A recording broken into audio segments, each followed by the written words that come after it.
Assalamualaikum. Waalaikumsalam warahmatullahi wabarakatuh. Assalamualaikum warahmatullahi wabarakatuh. Waalaikumsalam warahmatullahi wabarakatuh.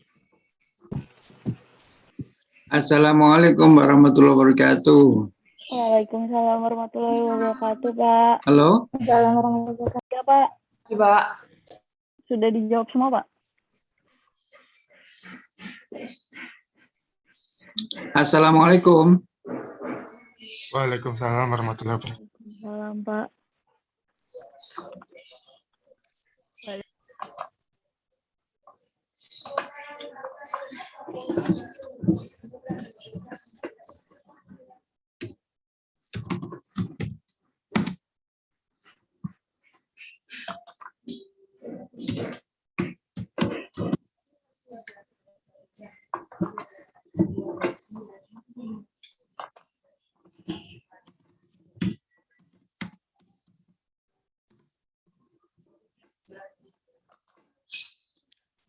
Assalamualaikum. Waalaikumsalam warahmatullahi wabarakatuh. Waalaikumsalam. Halo, Pak.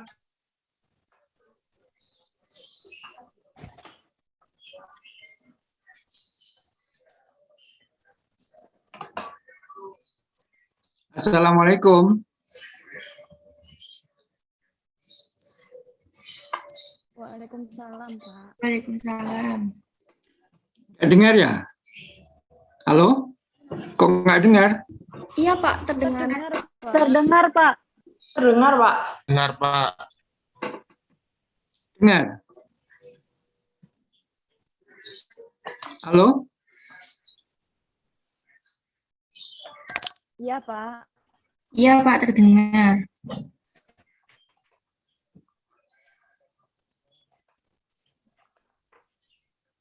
Assalamualaikum. Waalaikumsalam, Pak. Waalaikumsalam.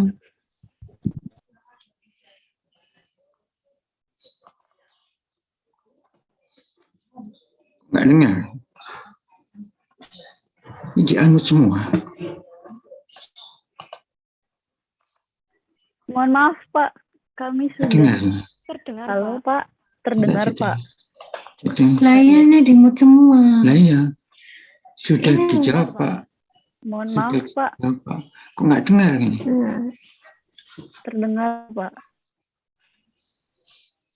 Enggak. Dia yang ini dan jawab. Itu nggak dengar. Bapak yang nggak dengar.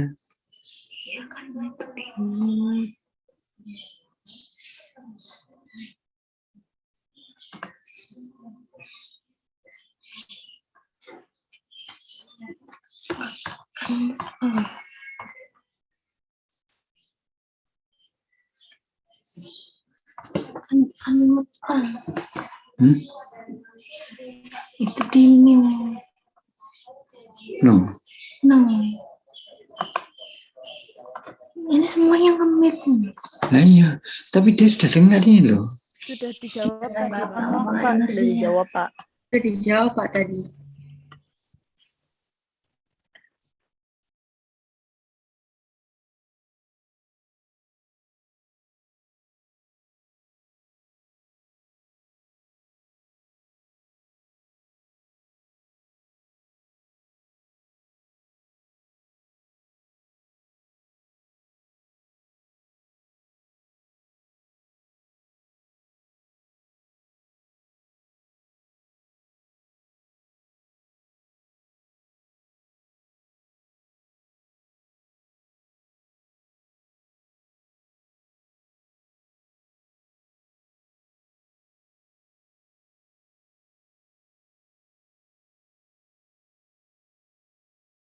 Oh.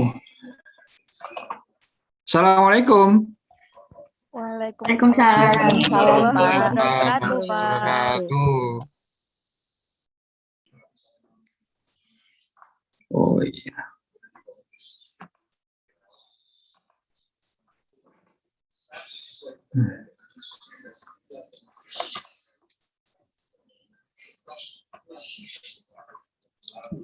Nggak dengar ini. Kami mendengar Bapak, Pak. Dengar, Pak. Bentar ya.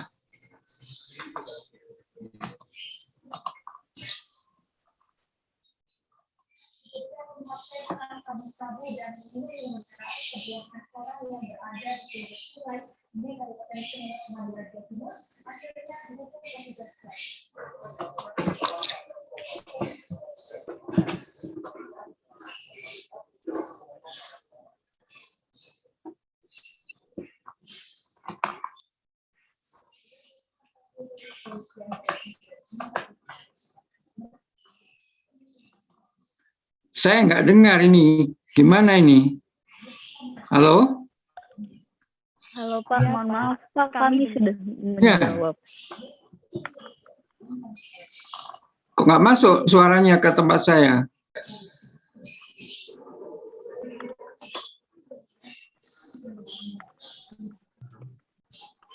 Tapi kami dengar, Pak.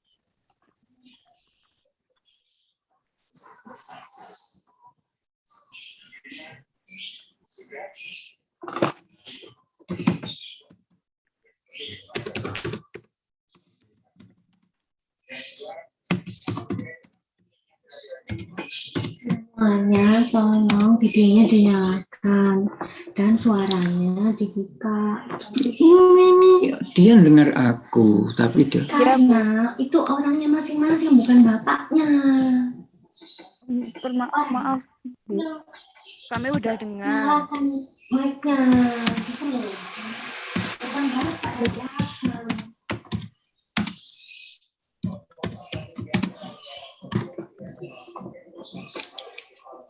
ini saudara unmute semua ini. Coba tolong dibuka semua. Ya, sudah, Ya, Pak. Tadi sudah dijawab Pak. tadi. Videonya dibuka semua ini, anunya Ya. apanya. Sudah, Coba Pak. di mute semua. Sudah, Pak. Sudah Pak. Nggak masuk di tempat saya. Kami sudah ngomong, Pak. Iya, Pak. Oh, sudah masuk. Sudah, halo Sudah, Pak. Pak. Sudah semua Pak. Suara Bapaknya udah masuk.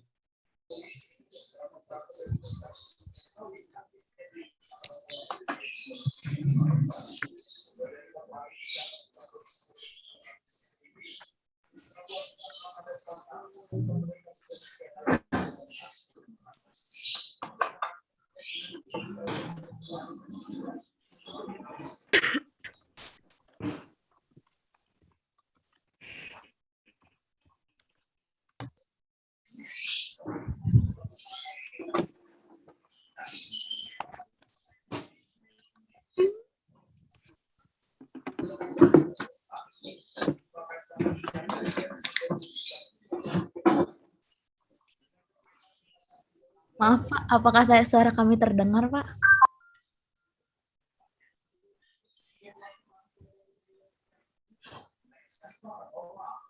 Halo, Pak.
Halo, tes, tes.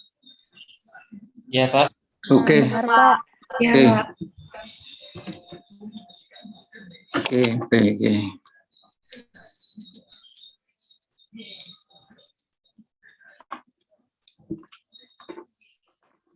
Oke, agak molor ini. Saya mulai aja ya. Tapi ini heran saya ini unmute semua ini. Ya. Sudah. Mohon maaf, Kami Pak. dengar, Pak. Kami dengar, Pak. Oh, sudah dengar. Ya, Tapi ini Iya, unmute Pak. semua. Oke, ini saya pakai ini iPhone. Oke, kalau gitu iya. langsung mulai aja dah. Ini sudah. Oke, saya langsung mulai aja. Ini saya membahas tentang analisis modelnya ya. Jadi sudah menginjak pada analisis modelnya. Jadi sebetulnya ada rangkaian dengan materi yang kemarin. yaitu tentang ini apa? Model sistem. Jadi model sistem itu maksud saya model yang objeknya adalah sistem yang terdiri dari subsistem. Jadi ini misalkan sistem, ya, sistem. Kemudian di dalam sistem itu terdapat subsistem, gitu. Jadi ini 1, 2, 3, gitu. Jadi ini masing-masing sebagai subsistem. Ini subsistem 1, subsistem 2, dan subsistem 3. Subsistem 3. Kita bangun, masing-masing subsistem ini nanti bisa dibuat suatu model 1. Model 1, kemudian ini akan didapat model 3, kemudian ini diperoleh juga model 2. Dari model-model subsistem ini bisa dibangun model sistem secara keseluruhan.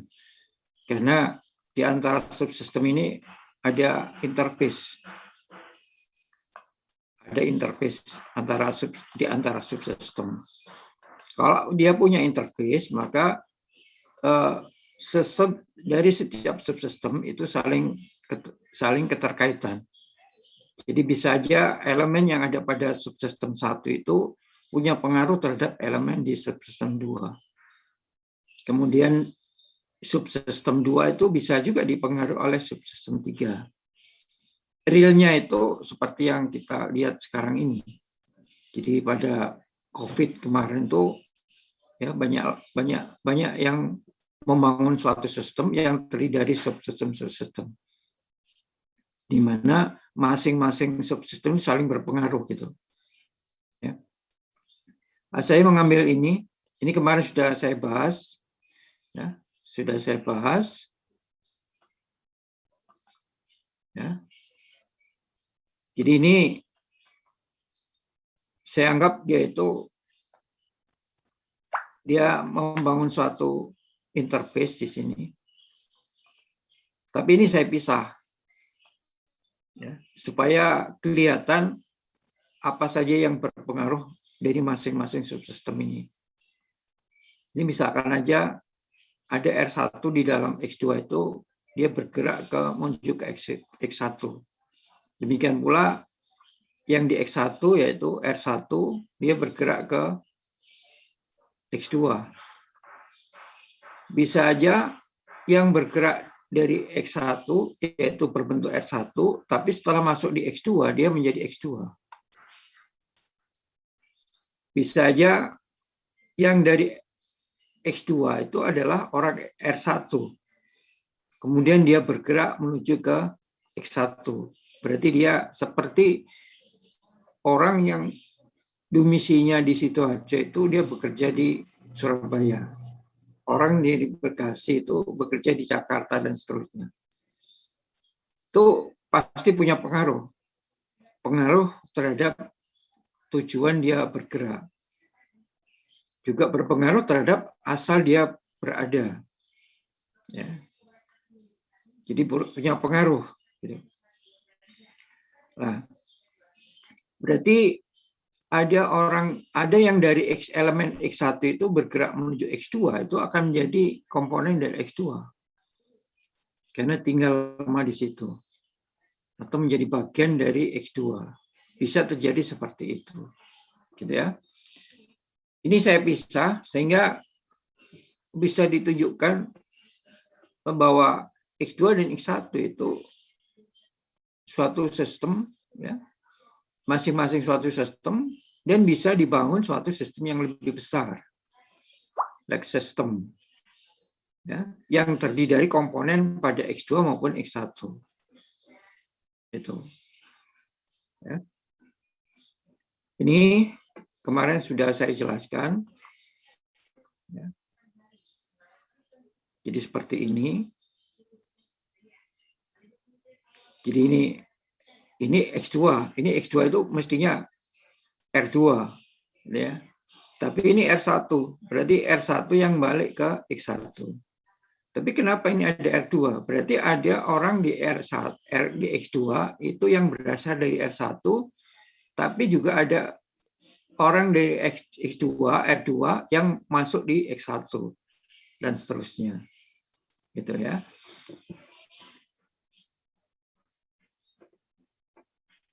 Nah, pergerakan ini itu bisa dinyatakan dalam bentuk ini. Dalam bentuk kernel. Jadi pergerakan orang dari X2 ke X1 maupun dari X1 ke X2 itu bisa dinyatakan dalam bentuk kernel. Jadi kalau di graf itu ada vertex, kemudian dia bergerak, gitu ya. Maka di sini ada P1. Gitu. Demikian pula ini, ya, ini ada P1 misalkan. Kalau yang bergerak itu banyak, jadi ini misalkan X1, ini X2, ya. Kemudian berarti nanti ada X1 kali W1. W1-nya adalah fungsi bobot. Fungsi bobot. Sehingga X1 yang sampai di X2 itu bisa saya nyatakan sebagai sigma XI, jadi XI kali WI. Masing-masing punya bobot. Bisa aja X3 itu tidak sampai di X2. Gitu. Tidak sampai di X2. Maka bentuk seperti ini bisa saya nyatakan sebagai alpha kali X.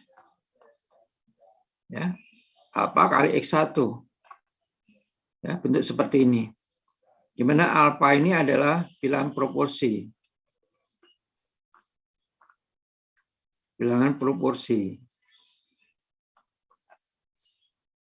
Jadi kalau misalkan dari A dia bergerak menuju ke B, ini mulai T sama dengan T1 misalkan, ini T sama dengan T2,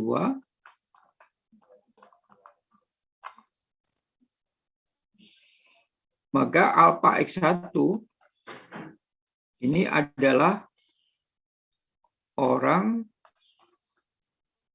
dari X1 yang sampai di X2. Di X2. Di mana alpanya itu bilangan proporsi yang letaknya antara 0 sampai 1.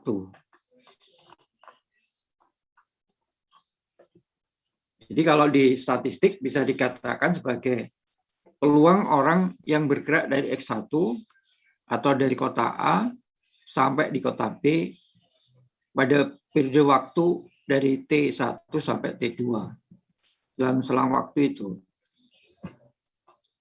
Ya. Mohon maaf Pak, ini Ya. masih ada yang belum di ACC. Belum masuk. Iya. Coba dia ini ya oke. Saya berarti stop share dulu. Stop share dulu. Nah, mana?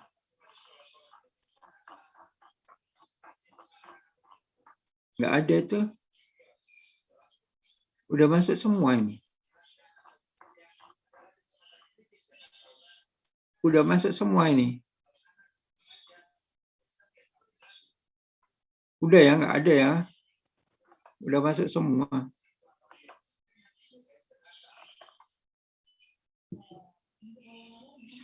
Oke, saya ulang lagi. Ini apa? Oke.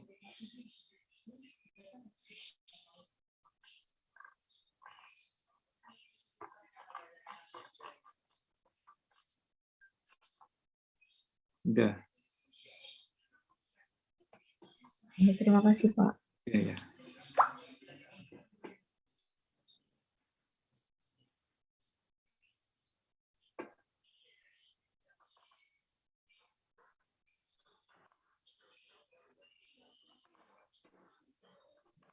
Oke.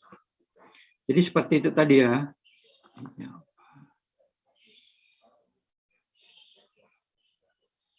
Oke.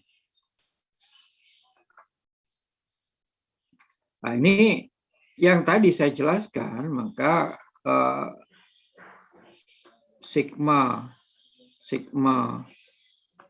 XI ini ya, XI itu kali WI. Jadi ini I dari 1 sampai N. Ini kalau saya limitkan limit N menuju tak berhingga sigma XI itu WI, maka dia akan berbentuk integral. Omega XI ini ya, atau XI, X besar, X1 gitu ya. X1 karena XI itu berada di, karena XI-nya ini berada di X1. Ya, tadi itu berada X1. Maka akan sama dengan integral kali WI. WI-nya itu bisa saya katakan sebagai K.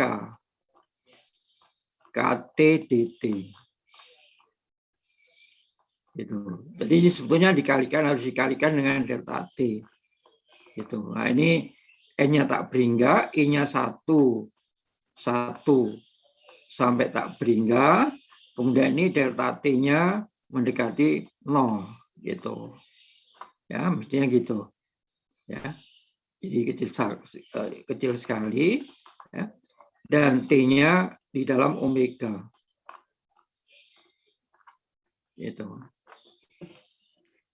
K ini didefinisikan sebagai, K-nya ini didefinisikan sebagai distribusi kernel. Jadi hanya beberapa aja yang bentuknya distribusi kernel. Ini biasanya kernel ini yang saya ketahui itu banyak termasuk pada rumpun normal. Jadi eksponensial dan seterusnya. Jadi K itu bisa eksponensial, bisa Gauss dan seterusnya. Bisa E lambda T gitu ya. Bisa K-nya itu bisa E min lambda T. Di mana lambdanya ini adalah rate traveling. Rata-rata perjalanan orang dari satu tempat ke tempat lain. Rate traveling. Makanya salah satu cara untuk menekan terjadinya penyebaran COVID itu diantaranya dilakukan scattering itu. Jadi mengurangi pergerakan. Berarti rate travelingnya itu diturunkan. Tidak terlalu banyak orang beraktivitas. Jadi rate-nya itu dibuat menuntun turun. Jadi kalau lambdanya ini turun, rate traveling turun, otomatis distribusi K-nya itu semakin kecil, makin melandai. Tidak seperti bentuk distribusi normal. Ya, otomatis punya pengaruh terhadap orang yang bergerak. Gitu. Ya, seperti ini. Jadi kalau pergerakan itu dinyatakan dalam bentuk kernel seperti ini. Jadi yang keluar dari wilayah subsistem itu bisa dinyatakan seperti ini. Ini bisa dibuktikan ini ya. Jadi rumus ini bisa dibuktikan gitu ya. Jadi yang S-nya dikalikan dengan kernelnya. Integral kernel. Sedangkan ini yang masuk pada wilayah atau subsistem yang kita amati. Ini biasanya disebut sebagai konvolusi integral. Konvolusi integral. Ini seringkali dipakai di ilmu komputer juga, konvolusi integral ini. Dikaitkan dengan citra gitu ya. Itu biasanya konvolusi integral ini pakai itu. Jadi perubahan frekuensi, perubahan gambar dan seterusnya itu bisa dinyatakan dengan konvolusi integral. Pakai kernel K gitu ya. Sehingga ini bisa saya katakan bahwa kalau integral KSTDT itu ada individu populasi yang masuk. Sedangkan ini adalah individu populasi yang keluar gitu ya. Jadi ini kemarin sudah kita bicarakan. Jadi ini yang keluar, ini yang masuk pada subsistem 1. Kalau yang keluar dari subsistem 1 berarti ini S1. Kalau yang masuk ke subsistem 2 berarti S2 yang masuk di sistem S1. Jadi subsistem 1. Jadi di subsistem 1 itu ada S1, ada S2. Gitu. Ya. Nah, kemudian ini, kenapa ada perubahan S1 keluar ini menjadi I? Ada perubahan S1 menjadi I. Coba saudara perhatikan modelnya ini. Ini kan keluar. Jadi ini subsistem 1, ini subsistem 2. Ada yang keluar di sini. Yaitu S1 integral K1.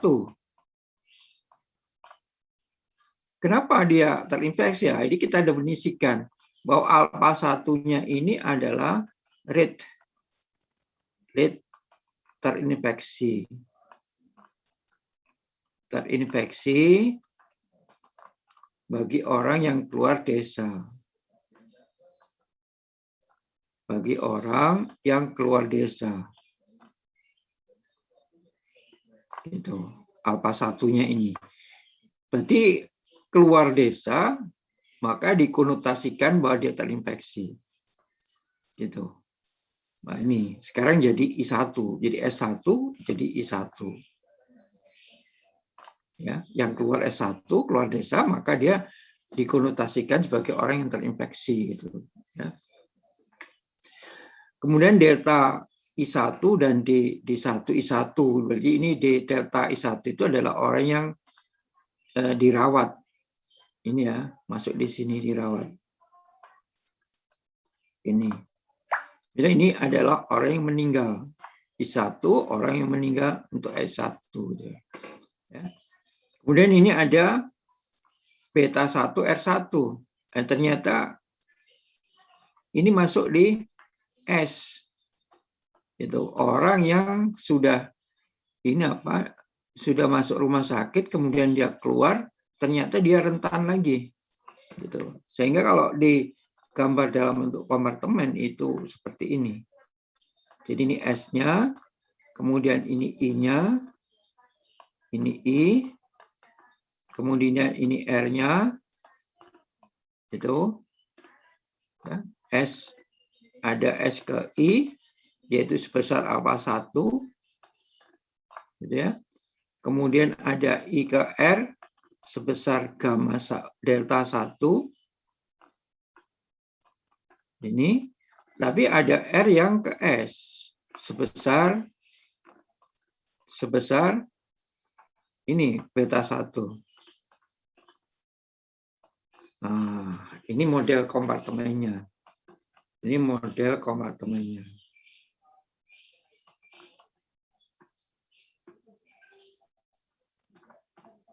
Itu. Untuk yang di S2 sama aja. Ya, untuk S2 sama aja bentuknya. Cuman di S2 itu ini yang keluar terinfeksi, kemudian ini yang K1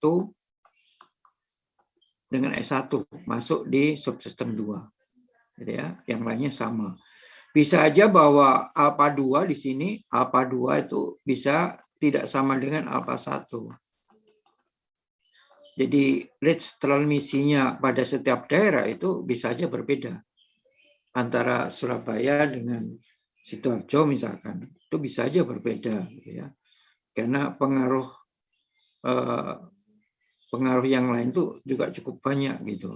Demikian pula distribusi kernelnya itu juga berbeda. Kalau kita ambil kernelnya itu adalah ini apa? eksponensial, maka rate travelingnya itu juga bisa berbeda. Nah, dan seterusnya. Bisa aja modelnya itu tidak seperti ini pada subsistem 1. Ini ya. Bisa subsistem 1 itu tidak seperti ini. Ada E-nya misalkan di sini. DE2, DT misalkan. Gitu. Ada seperti ini misalkan. Jadi model sistemnya itu pada setiap subsistem itu bisa berbeda. Ini kebetulan saya ambil sama, bahwa populasi itu terdiri dari S2, I2, dan R2. Bisa aja dari subsistem yang lain itu ada S2, ada E2, ada I2, ada R2, kemudian ada isolasi misalkan. Karantina misalkan, berarti DC. DC 2 DT di karantina. DT. Gitu. Bisa seperti itu. Jadi dilihat setiap objeknya. Gitu. Walaupun dia itu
dia konstan kan, tertentu kan, sehingga ini adalah bilangan.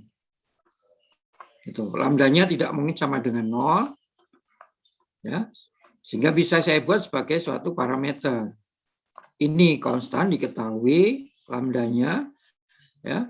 Kemudian TA itu bisa konstan, ya. Sehingga ini bisa saya nyatakan sebagai parameter mu.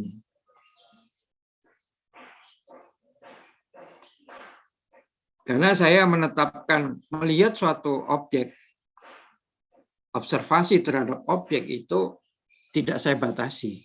Tapi yang jelas tidak sampai tak berhingga. Gitu. Sehingga ini E pangkat lambda TA itu pasti bisa variabel. Yang jelas E lambda TA itu min 1, ini pasti lebih besar 0. Pasti. Ya. Sehingga E lambda TA ini lebih besar 1. Ya. Dan tidak mungkin bahwa E lambda TA itu sama dengan 0 tidak mungkin. Ya. Dan tidak sama dengan 1 tidak mungkin karena ini batas akhir TA. Kecuali di awal, ya. Jadi sama dengan lebih besar 1. Tidak mungkin sama dengan 1. Gitu. Ya. Demikian pula di ini. Sekarang menghitung ini. Konvolusi integralnya itu. Nah, ini biasanya di konvolusi integral itu jarang sekali bisa diselesaikan gitu. Ini kebetulan K-nya ini kernelnya itu bergantung pada waktu. Ya. Jadi tulisan yang membahas tentang kernel yang bergantung pada waktu itu jarang sekali. Biasanya bergantung pada ruang. Biasanya Kx gitu. X-nya ini lintasannya. Umumnya seperti itu. X bisa sebagai bagian dari omega, di mana X-nya ini adalah lintasan.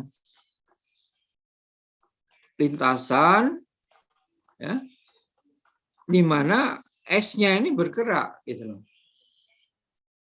Ya bisa aja lintasan ini kan fluida, bisa aja terjadi seperti itu. Ya, terus pergerakan uang misalkan kan bisa. Bisa. Jadi tidak mesti harus ini. Ya, mesti harus manusia, tidak mesti. Pergerakan barang juga bisa. Gitu. Ya. Jadi kernel ini banyak sekali kita gunakan gitu. Lah biasanya kalau yang lengkap itu K-nya itu fungsinya adalah fungsi ruang dan waktu. X dan T. Gitu. Ya.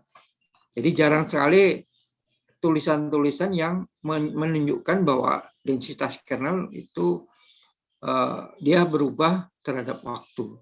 Jarang sekali gitu dipakai di dalam satu pemodelan. Yang sering dipakai itu adalah terhadap lintasannya gitu. Sehingga K-nya itu fungsi X atau KXT, fungsi dua-duanya di KX gitu, ya.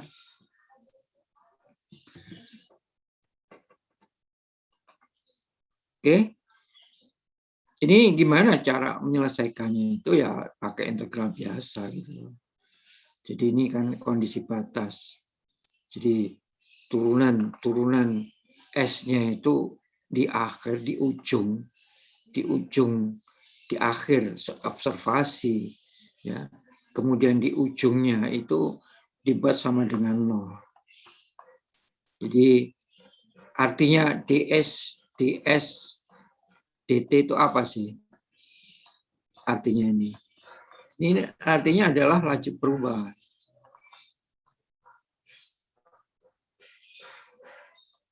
Gitu. Sehingga di sini kalau dia di ujung T, di awal observasi, saya ambil observasi awalnya itu pengamatan kita terhadap objek itu mulai 0, T sama dengan 0 sampai TA. Nah, di ujung-ujung sini itu nggak ada perubahan. Nggak ada laju perubahan di ujungnya sini. Di ujung ini, 0 sampai TA. Nggak ada. Sampai batas akhir dari saya mengamati suatu kejadian. Jadi di sini lajunya nggak ada 0. Di sini di akhir lajunya 0. Juga nggak ada. Gitu loh. Jadi mungkin aja saya pengamatannya itu bisa di antara 0 sampai TA itu fluktuatif terhadap datanya itu nggak karu-karuan gitu loh. Lah sampai di sini dia 0 gitu. Jadi ini memang disetting. Batasnya ini memang dikondisikan sesuai dengan ini pengamatan kita terhadap ini kan model spreading, model penyebaran sesuatu gitu ya. Kalau ada S itu nama diidentifikasikan sebagai orang yang rentan, maka ini adalah penyebaran virus, jelas itu. Jadi pada saat awal saya mengamati itu masih 0. Kemudian dia bertambah itu fluktuatif sekali gitu. Kemudian dia landai gitu. Ya, mungkin kalau di COVID ini mulai bulan Maret kalau nggak salah ya. Bulan Maret itu mulai naik lagi, terus sampai terjadi peledakan. Nah, sekarang mulai turun gitu. Sehingga pengamatan saya itu kalau terhadap COVID itu bisa saya mulai dari Maret atau sebelumnya Januari gitu. Berarti kan masih dianggap landai gitu, masih kecil gitu. Baru naik, nah ini sudah mulai turun. Nah ini sekarang ini apa? September ya. September 2021 berarti batas akhir 2021 ini yang saya ambil observasinya gitu. Ini kaitan dengan data juga gitu. Kenapa di sini ada osilasi seperti ini gitu. Osilasi ini kan bisa diukur lajunya. Kalau seandainya osilasi seperti ini, yang dimaksud laju yang mana? Gitu. Laju itu kan di model gitu. Tapi osilasi ini kaitannya dengan data. Datanya ini kalau kita plot bentuknya seperti ini. Coba dicari lajunya yang mana. Yang mana yang lajunya kan gitu. Ya kan? Nah, itu yang harus saudara amati, saudara match-kan antara data, kemudian di situ ada osilasi, kemudian saudara mengenal model yang disebut sebagai laju perubahan. Ya, ini 0, settingnya ini 0. Ini memang kita konstruksi batas ini. Ya, sebab harus ada batasan. Batas awal, kondisi awal sama batas akhir. Kondisi batas. Ya, itu harus ada. Karena harus terbatas. Ya. Sehingga didapat seperti ini. Ini hasilnya kan ini. Ini bisa saudara konstruksi seperti ini. Kenapa Pak kok sudah bisa dikonstruksi seperti iya? Kan ini sebetulnya ini kan sebetulnya yang bergerak. K1S1 itu artinya apa? K1S1 ini artinya adalah orang yang bergerak dari S1 ya, atau orang yang bergerak yang masuk di X2, di populasi 2 dari X1. Berarti ini namanya populasi. Berarti kaitannya dengan masalah S1 yang berasal yang bergerak masuk di S2. Rho-nya ini saudara anggap sebagai parameter baru yang disebut sebagai bilangan proporsi. Yang antara 0 sampai 1 gitu. Ini kan tergantung pada TA-nya ini. Jadi ini pasti dia akan lebih besar 0 yang ini. Gitu. Ya, dibagi dengan lambda. Itu pasti berbentuk proporsi. Proporsi dari apa? Proporsi dari orang yang masuk di S2, di X2. Siapa orang yang masuk di X2 itu? Yaitu orang S1. Pada S1 itu banyak.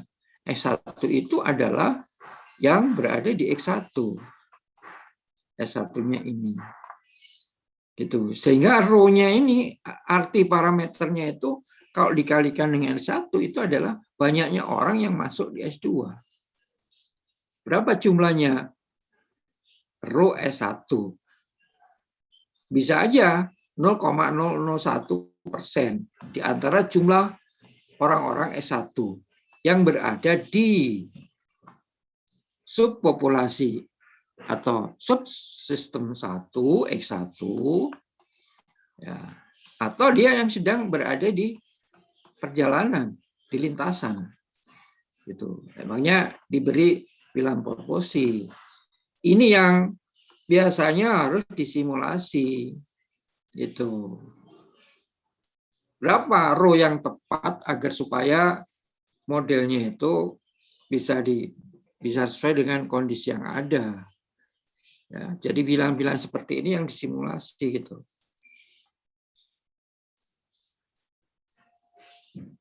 Sehingga ini apa?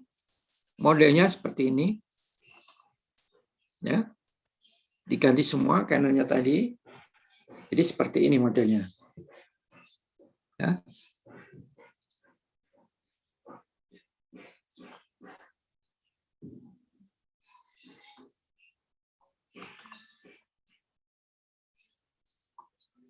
Ini subsistem 1. Saya ambil subsistem 1 ya. Itu. Saya cari titik kesetimbangannya. Gitu. Ini kan model linier ya. Ini model linier.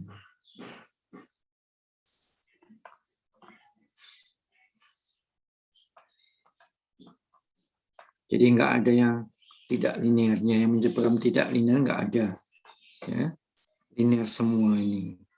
Kemudian dicari titik kesetimbangannya, ya, yaitu ini.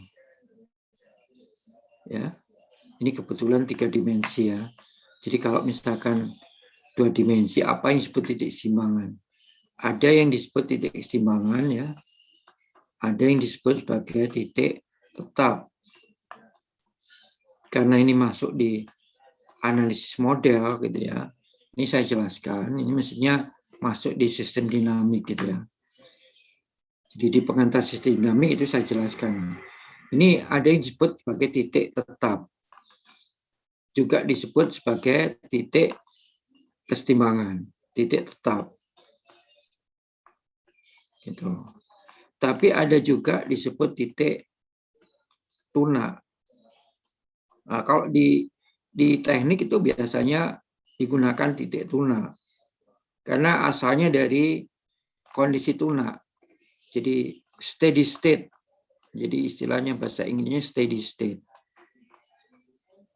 Steady state. Jadi kondisi tuna. Kondisi tuna atau keadaan tuna. Nah, ini biasanya di teknik itu pakai yang ini. Gitu ya. Ada buku yang pakai titik tetap. Ada yang pakai titik tuna. Itu. Ya. Saya punya buku ini, semua buku ini punya saya. Titik tetap, ada yang pakai titik tetap, ada yang pakai titik tuna. Ya, tergantung pada aplikasinya. Tapi sebetulnya pengertiannya sama, gitu ya. Apa yang disebut setimbang? Apa kalau setimbang itu seperti simbolnya kejaksaan itu, timbangan gitu ya? Nggak mesti timbangan. Walaupun simbolnya timbangan ini nggak mesti setimbang. Ya. Kalau saya ambil misalkan DS1 DT dan DI1 DT, misalkan saya ambil itu. Ini syaratnya kan kalau DS1 DT, jadi saya ambil DS1 DT sama dengan F, misalkan gini, S1 I1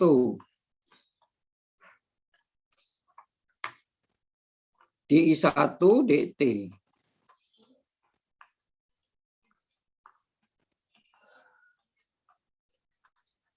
G S1 I1.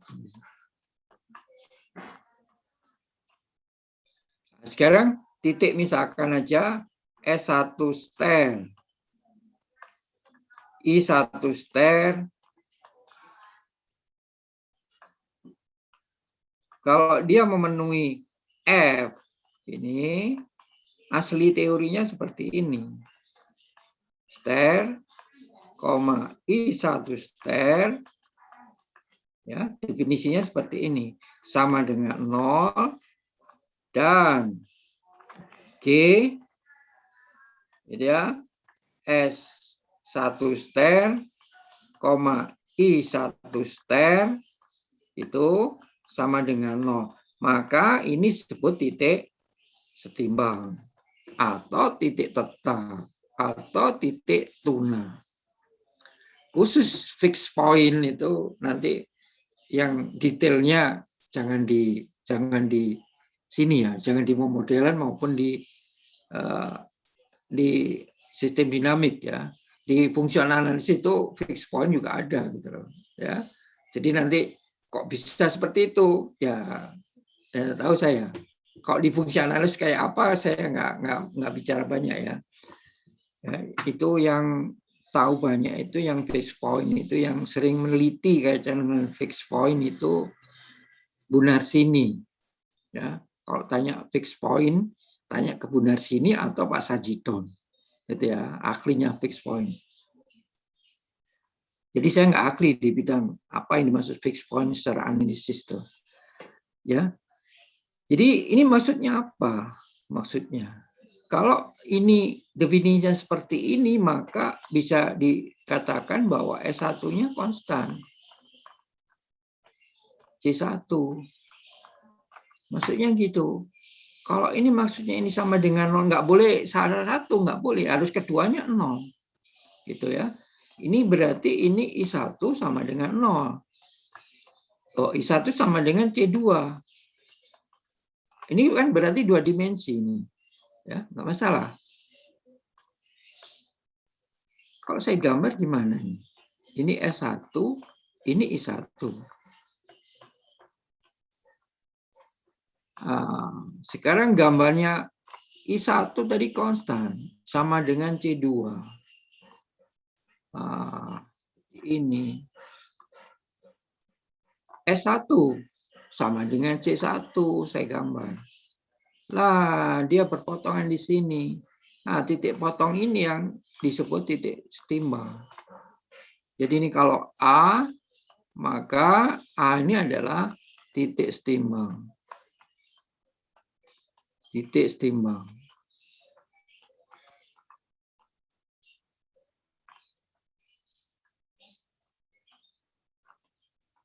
Oke. Atau titik tuna. Jadi dia berpotongan nih di sini. Kan nggak ada fluktuatif kan di sini. Nggak ada ini, nggak ada fluktuasinya, nggak ada. Datanya lempeng aja di sini. Lurus gitu ya, konstan ya. Kan nggak ada ini, nggak ada perubahan. Ya, laju perubahan nggak ada di sini. Laju perubahannya 0 di sini. Ini disebut titik setimbang. Gitu. Nah, ini kita selidiki A itu. Biasanya kalau di analisis perilaku sistem itu kita selidiki. Gitu loh. Apa benar A itu tenang-tenang saja di A itu, gitu loh. Apa memang sudah benar, gitu. Ya. A ini kan bisa sebagai titik setimbang endemik atau pandemik yang sekarang itu, atau dia disebut sebagai titik setimbang yang tidak ada endemik atau tidak ada pandemik. Itu kita selidiki gitu. Gitu. Ya. Jadi ini. Jadi pengertian ini, konsep ini bisa diinterpretasikan macam-macam sesuai dengan objek yang kita amati terhadap titik setimbang itu, ya.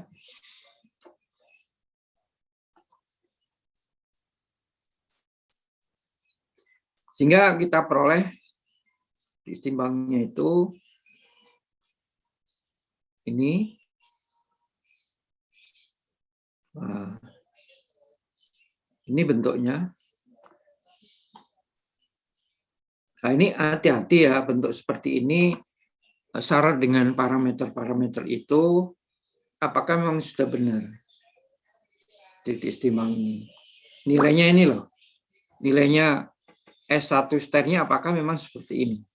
I1 sternya apakah seperti ini. Setelah kita cari dari persamaan sistem tadi itu. Nah, ini saudara harus menguji lagi. Ya, harus menguji lagi. Belum tentu memenuhi. Harus diuji lagi di sini. diuji di sini. Di sini. Harus memenuhi ini. Walaupun saudara mencarinya itu dari ini, tapi pada saat proses mencarinya itu kadang-kadang ada yang keliru gitu loh. Ya, kalau bentuknya yang tidak linear itu nggak jadi masalah gitu. Kadang-kadang yang sering kali salah di dalam mencari titik keseimbangan atau titik tetapnya itu kalau sistemnya itu tidak linear. Itu sering kali salah. Ya. Diuji lagi masuk di syarat definisinya itu ternyata tidak memenuhi. Ya, berarti harus dicari lagi. Mesti ada yang salah di dalam mencari titik keseimbangannya.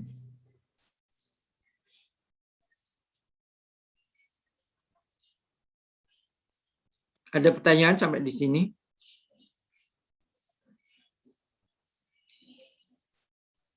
Jadi ini ya, saya teruskan ini. Ini modelnya. Di S1, kemudian ya ini saya ngambil yang ini apa?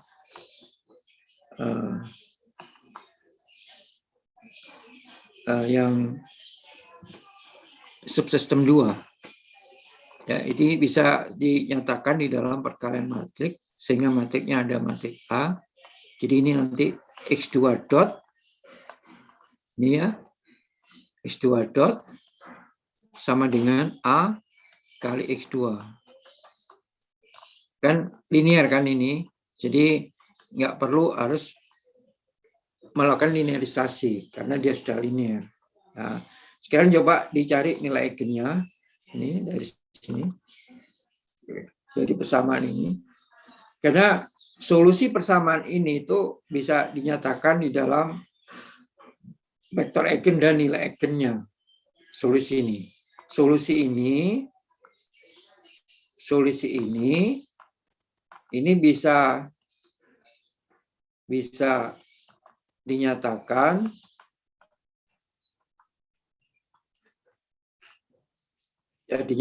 dalam nilai eigen dan vektor eigen. Nilai dan vektor eigen.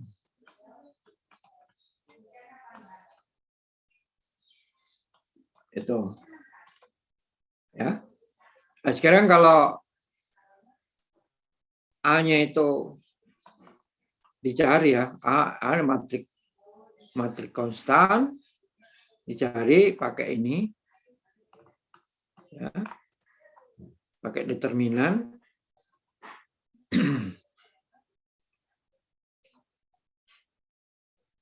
Kok masih ke sini lagi nih? Oh, ini ya. Ini ya. Ini. Bentar, ini eigennya. Ini eigennya. Jadi ini ada notasi yang ini ya, yang gabung ya. Tadi lambda itu dinyatakan sebagai rate parameter. Nah, coba ini nanti yang atas dirubah jangan lambda, tapi mu aja. Untuk ini apa? Untuk rate travelingnya supaya tidak sama dengan ini apa? Nilai eigen. Biasanya kalau lambda itu simbol nilai eigen gitu. Ya. Tapi di populasi dinamik itu rate traveling itu juga bisa dinyatakan dalam bentuk lambda gitu. Ya. Jadi kita ambil salah satu aja nanti. Jadi lambdanya adalah nilai eigen bukan rate travelingnya tadi. Ya. Kemudian kita cari, kemudian kita buat ini apa? Pakai root width, ya. Nah, ini pakai root width. Jadi pada kolom ini, ya, maka dia harus punya simbol yang sama. Jadi analisis terhadap elemen yang pada kolom jika bertanazul maka dapat disebutkan bahwa sistem stabil. Jadi diambil ini apa? Dengan tanda yang sama. Gitu. Ya. Sehingga A plus B plus beta 2, A plus B plus beta 2 dengan A sama dengan ini, B sama dengan ini, A plus B plus beta 2 sama dengan ini. Ya. Jadi ini AB-nya ini sebetulnya simbol aja dari atas ini. Ini kan tidak mengandung AB, ya, tidak mengandung AB ini. A-nya itu dimisalkan gitu. Ini loh, misalkan A-nya itu sebesar ini, B-nya sebesar ini, gitu. Sehingga pada analisis modelnya supaya pada analisis modelnya itu saudara melakukan analisis terhadap ini, persyaratan dia stabil atau tidak pada kolom ini. Jadi pada elemen pertama yaitu ini A plus B plus beta 2, ya, A-nya kan ini, misalkan ini tadi di atas, B-nya sama dengan ini. Sehingga kalau kita masukkan sebesar ini, gitu. Sehingga A plus B plus beta 2 itu sama dengan ini. Berdasarkan analisis terhadap parameter diperoleh bahwa alternatif yang terjadi antara lain satu. Ya. Jadi dari satu, dari elemen pertama aja itu bisa kita analisis sebanyak AB, dua analisis. Ya, dari ini. Antara lain bahwa ini lebih besar 0. Karena diambil pertanda positif. Ya, berarti yang ini lebih besar dari yang ini. Maka A plus B berarti rate transmisi penyebaran virus dan rate kematian, ya, lebih kecil dibandingkan dengan rate recovery meskipun mobilitas individual populasi bergerak dari kedua desa itu sangat tinggi, gitu ya. Rate-nya itu ini kan D2 ini kan rate kematian, gitu kan? Ya, ini kembalikan pada ini, pada porsi parameternya tadi. Simbol-simbol parameternya apa gitu. Nah, ini kita bandingkan. Itu. Nah, biasanya analisis ini nanti bisa kita jadikan lema atau kita gabung dengan analisis yang lain sehingga menjadi teorema untuk kasus ini, untuk kajian ini di sistem 2, subsistem 2. Gitu ya. Demikian yang B ini, maka ini lebih kecil berarti rate reproduksi maupun rate terinfeksi masih cukup tinggi. Ya. Masih cukup tinggi. Jadi ada dua alternatif ini. Yang dua juga, elemen kedua seperti ini ya. Ini analisis seperti ini dipentingkan ya. Kaitannya dengan objeknya. Dari elemen 2 ada 2 juga ya. Ya, ada berapa ini? 1, 2, 3 sampai C gitu. Yang elemen 3 juga gitu ya. Oke. Sampai di sini ada pertanyaan. Jadi ini yang dimaksud dengan analisis model. Sampai di analisis perilaku sistemnya. Cuman di sini karena membangun model itu analisis terhadap eksistensi dan penyelesaian modelnya itu tidak dilakukan.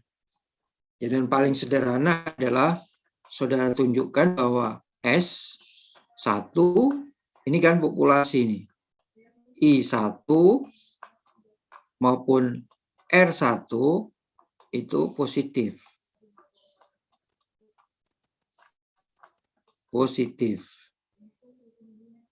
Itu sudah cukup untuk menunjukkan tentang validasi model maksudnya. Jadi validasi model. Dengan menunjukkan bahwa S1, I1, R1 bernilai positif, gitu ya.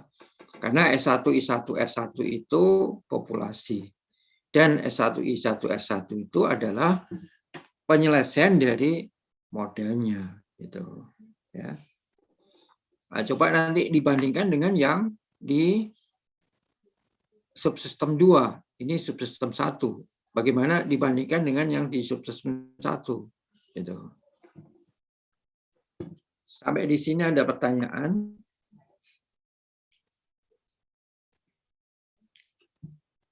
Belum, Pak, sepertinya kalau dari saya. Ya, nggak apa. Kemarin itu saya ditunjuk jadi juri di OMID ya. Itu salah satu di antaranya ada soal seperti ini. Jadi ada yang bagus ya. Tapi ada yang menjawabnya itu menurut katanya sendiri gitu. Lucu ya. Tapi ya kita apresiasi ya. Karena itu ide kan gitu ya. Jadi yang kita dengar, kita lihat, kalau kita lihat TV itu setiap hari ngomongnya tentang perjalanan COVID kan gitu. Ya kan? Kemudian di mana-mana kita sering tahu tentang vaksinasi COVID-19 itu. Kita sebagai orang kampus masa nggak pernah dengar sama sekali. Ya. Sebenarnya kontribusi kita ini sebagai orang kampus terhadap apa yang terjadi sekarang di tanah air itu mestinya ada. Gitu.